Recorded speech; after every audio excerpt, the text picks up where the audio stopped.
जय जिजाऊ, जय भीम. मी advocate Suraj Jadhav. या व्हिडिओच्या माध्यमातून सासवड येथील ग्रामस्थांना, विशेषतः भिवरी गावातील ग्रामस्थांना व सासवडमधील तमाम जनतेंना हे सांगू इच्छितो की दिनांक 13 मार्च 2026 संध्याकाळी जे गोरगरीब मुलांना मारहाण झाली त्या संदर्भात आक्रोश मोर्चा 8 एप्रिल 2026 ला जो योजला आहे तो हिंदूंसाठी नसून हा भाजप पुरस्कृत आहे.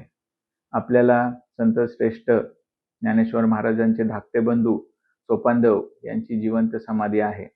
आपल्या संतांनी आपल्याला जागृतपणे, चक्षुपणे बघण्याचा एक दृष्टिकोन दिलेला आहे.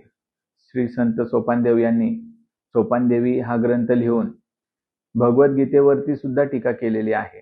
त्यामुळे एवढं जागृत आपल्याला संत श्रेष्ठांनी ठेवलेलं आहे. त्यामुळे हे माते फिरू जे नेते येणार आहेत, जे 4 पक्ष फिरून आलेत, पडळकर सारखे किंवा दुसरं जे धवलसिंग पाटील आहेत त्याच्यासारखे, त्यामुळे अशा माते फिरू पुढाऱ्यांच्या ऐकून सामान्य गोरगरीब आमच्या हिंदू बांधवांनी त्या कार्यक्रमांना पाठ फिरवून त्यांना चांगली चपराक द्यावी, ही माझी कळकळीची विनंती आहे.